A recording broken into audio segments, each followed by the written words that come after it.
Well, good morning to Giselle. We're glad to have you with us this morning. And Matt from iFinance Mortgage as well.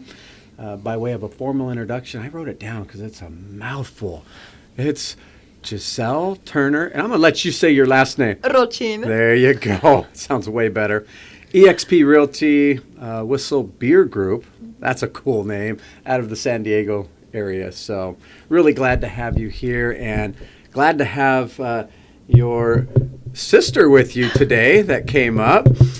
She says mom, but we don't believe her. Momager.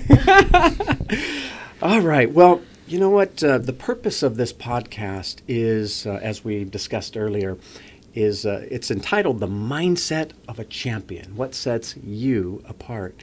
And really the motivation behind it is to help showcase your business even further. You're all over social media, doing a great job and doing some fantastic things at a younger age. And we'll talk about some of those things. We're excited. So to launch right into it, can you tell us when and how you jumped into real estate? Yeah, okay. So around 17 is when I really thought I wanted to get into real estate. And so my mom helped me find some internships with people to go and shadow open house to see how they do contracts. It was a lot harder than it looked. It looked a lot easier on social media. Of course. But I started really liking it. So I was like, okay, I should probably look into getting my license. So I started doing the course. It took me about 3 months to finish that. And then I went ahead and took my state exam as soon as I turned 18. Fantastic. Wow. So this is all recent, right?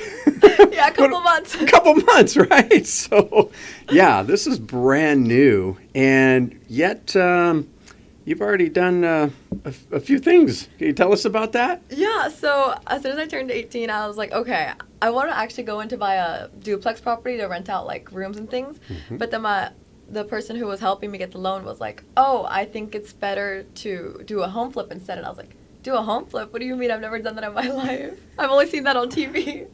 But he was like, oh, I think it'll be a good idea to try it. So I was like, okay, perfect. So I bought a house when I turned 18, and it took me about a month and a half to finish flipping it. Wow, that was fast. Remodeled. It was really fast, but they remodeled everything. That's awesome. So you take a duplex. Mm-hmm. Did you have to gut it, or was it? It ended up being a single family home. Oh, a single. Yeah, okay. because I didn't end up doing the whole renting out rooms and things. Got it. But yeah, we had to gut the whole thing because it was horrible. We had to redo all the bathrooms, everything. But it looks really nice now. Nice. So something that I want to add to that. Did you know the contractors before you got into this? I did. Someone through your parents, or was it? Yes, I've seen them do a lot of work at our house before. Okay. So I didn't just want to bring anyone in and be Yep, makes half sense. Done. Got to kind of do some vetting in that. Yeah. 100%. Want to see their previous work. Yeah, right. Show us your resume. Literally. Wait, what do you got? Do you have pictures of what you've done? Where was it before? What's it now? Yeah. That's amazing. So, kind of tell us about how the real estate market is in your area. Is it booming? Is it kind of picking up? What's going on with that? It's a little slower because it's winter right now, but they're saying it's really good to buy homes right now because of the whole Fed rate thing. Yep. So we're trying to get a lot of first-time home buyers in right now. So. Have you been talking to people about the idea of date the rate but marry the house? Yeah. Just Good because, one. Some people look at the rate and that scares a lot of people. And so if you kind of throw out that idea and get them the idea that, hey, if you can afford to get in it right now, then 7, 8, 9 months down the road, when the rates do come down a little bit potentially, then you can go ahead and refinance and start saving even more money. But you've already created some equity by that point. So, exactly. I literally just made a video on that. Yeah, I saw that. But I wanted we did see that. I did just make that video. Yep. I wanted to kind of bring it up so that you can, refresh your memory. It's true. You can literally just refinance, but people get freaked out because they just see a large number and they think they're stuck with that. Yeah. So. And I mean, what the average person has their mortgage for less than 5 years. Mm-hmm. Yeah. That it's refinanced every about 5 years, whether it's a HELOC that's added to it, or they're moving, or getting their rate even lower, getting their monthly payment even lower, but extending the time period again. 5 years is not that long. Because everyone sees the 30 years and they're like, oh, I'm stuck with that for 30 years. Yeah. They freak out, Yeah. but I'm like, you can literally refinance. Yeah, Yeah. I think that's the myth. It's similar to, oh, I need 20% down to get into a home, right? It's a myth. Same thing with that 30-year fix. They get stuck on the numbers, but that's where, our team here has the opportunity to really explain to them.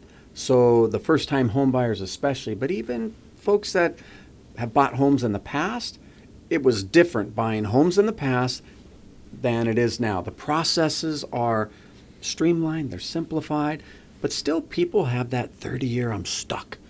And it's like, no, you're not. Just like Matt said, it's barely 5 years.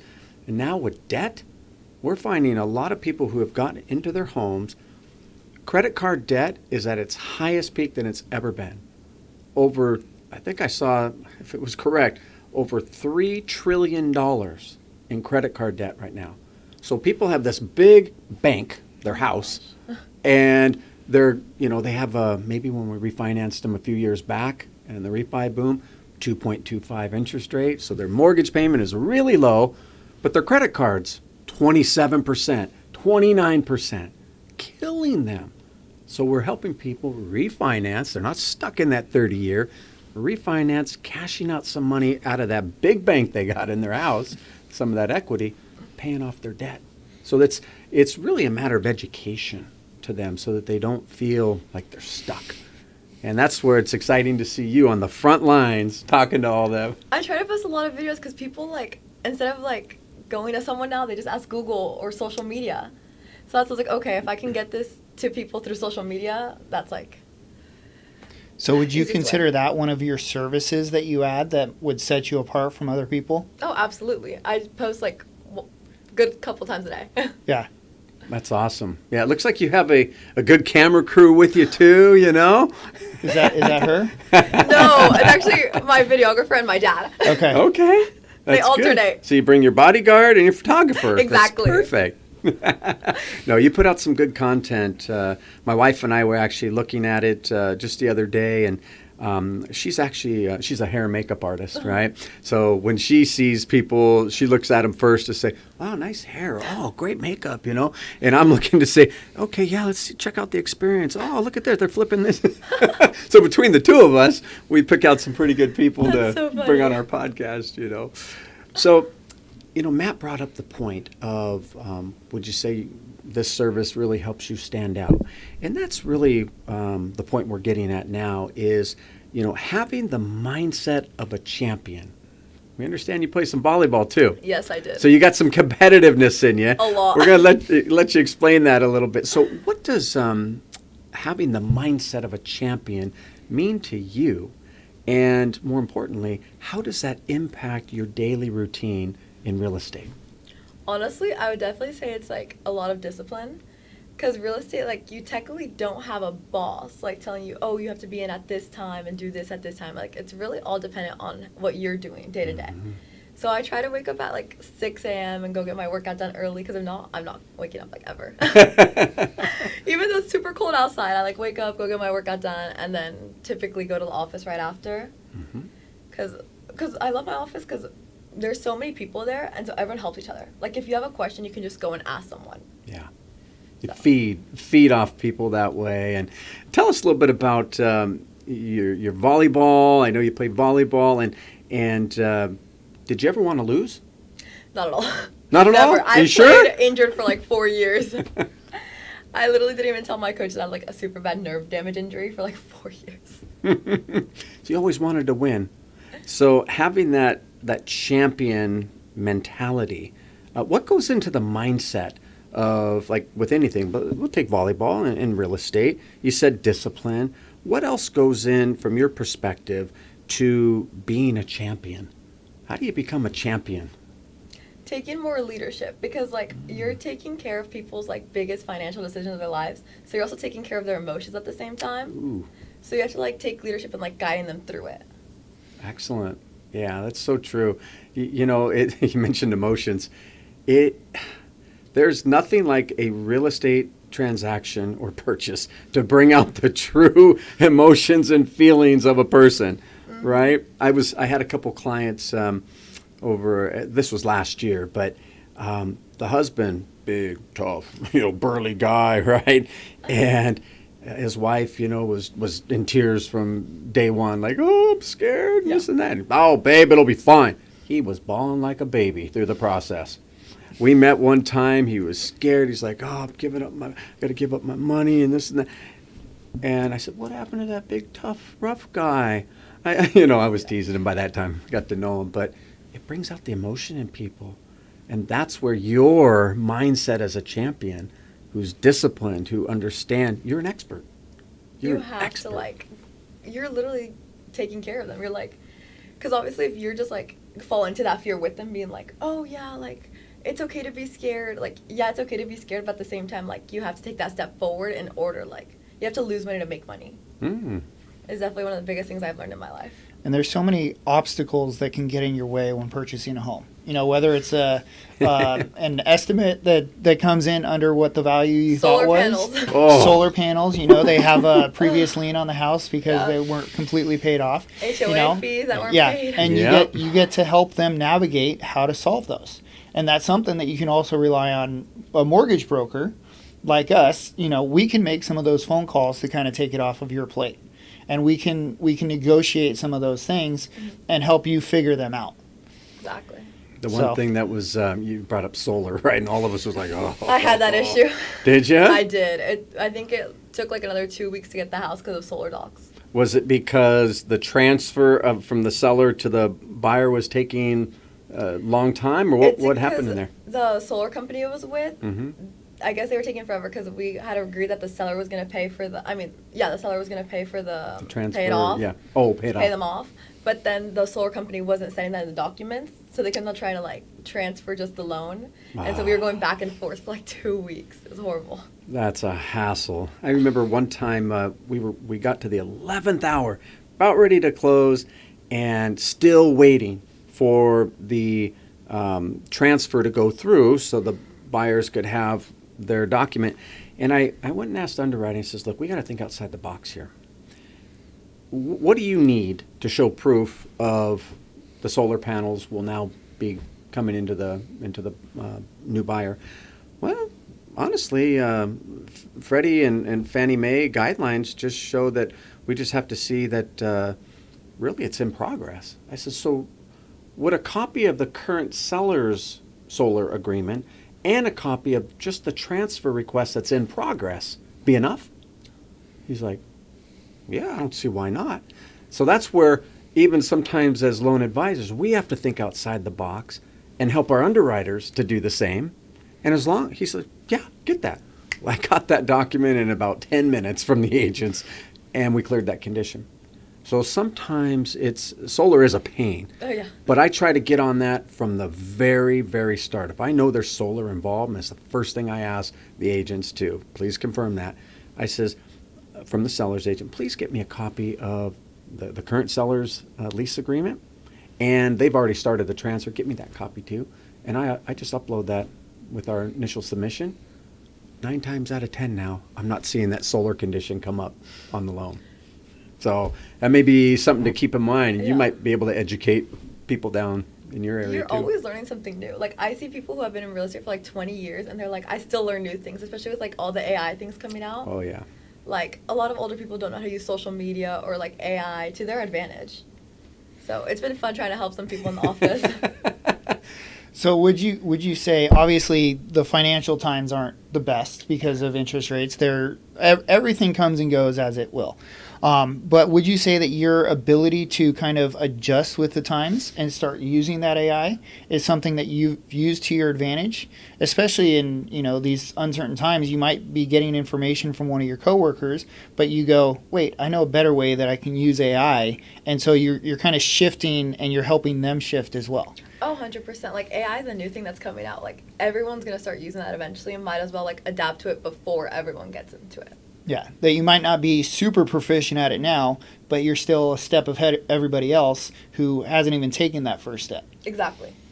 I heard a quote the other day, and I know Matt heard it too. So the president and CEO of United Wholesale Mortgage, UWM, you'll meet him. Oh, yes. And he gets this question all the time.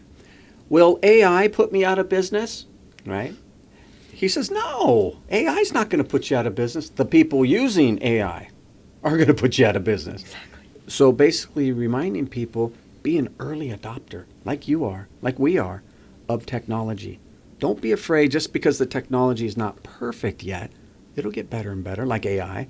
It's getting better and better, more refined every day. Mm-hmm. So the fact that you're using it already, and we see it on your socials, it's great. We do too. And it's vital. Tell me a little bit more. I'm curious to see, and it kind of gets back to what sets you apart. You wake up in the morning, you do your exercise, you do you to get yourself ready mentally and everything. And then what does a typical day look like for you in real estate? Every day is so different.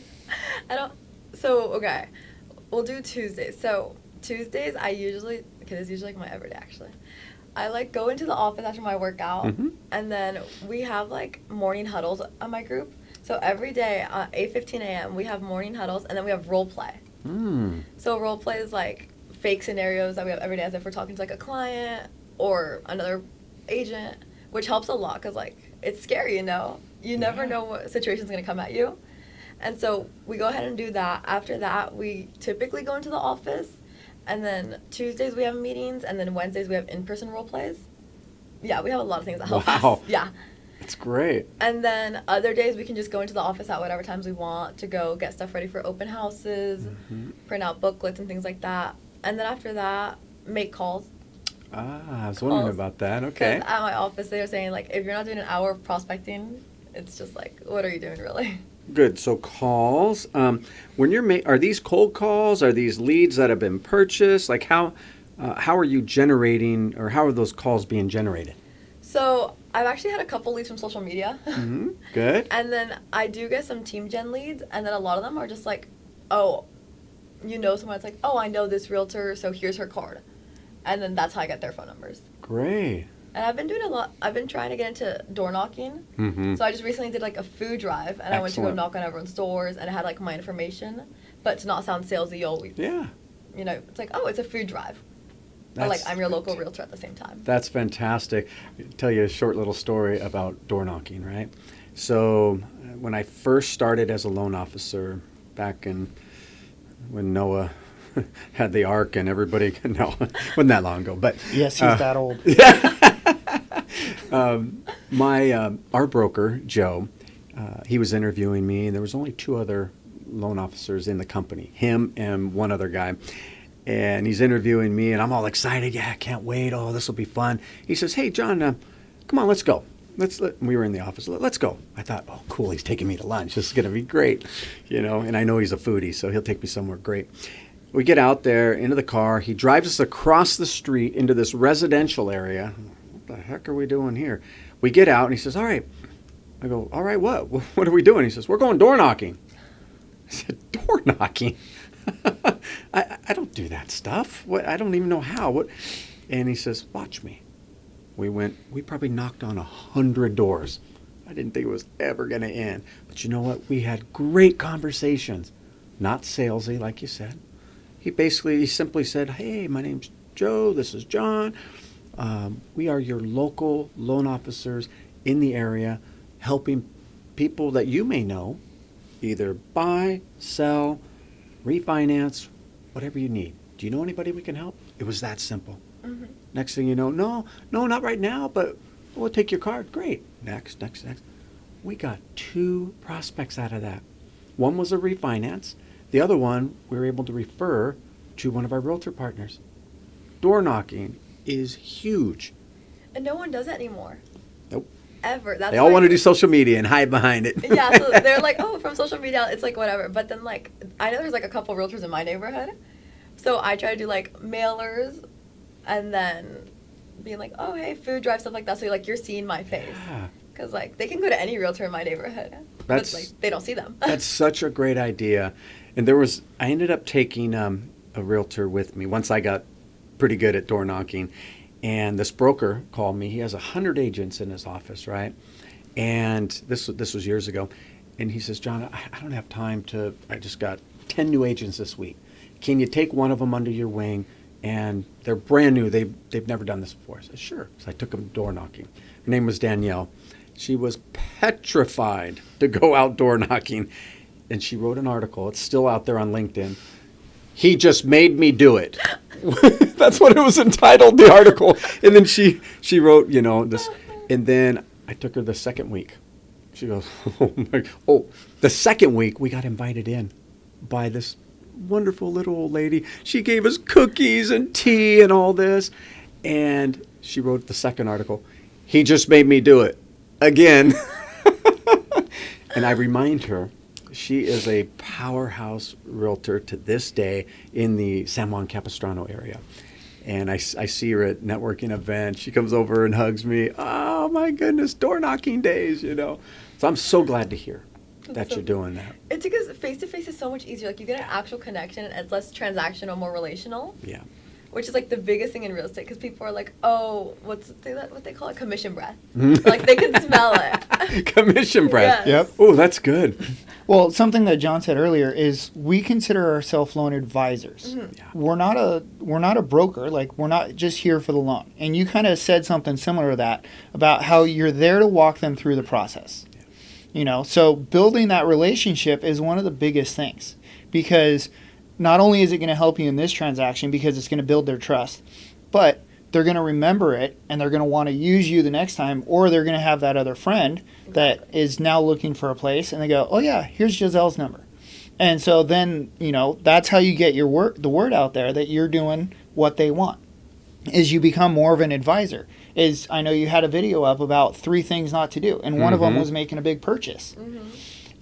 And so doing little things like that and helping them see the whole value of it and not just focusing solely on the transaction is going to make you be more of an advisor and help, spread the wealth and give them a little bit more of your side and everything that's going on. Yeah, even if you're not buying, like, if they have questions, like, answer them. Like, eventually they're going to want to buy, or they know someone that's going to want to buy. And at least they'll be, like, more comfortable when they actually start the process. Because what I always tell them is, like, if you start it, you don't have to finish it. Yeah. That's, like, the biggest part, because they get freaked out. They sign a contract, and they're like, oh, my gosh, I'm stuck. I have to buy a house now. I'm like, no, you guys can sign it. You guys can stop at any time.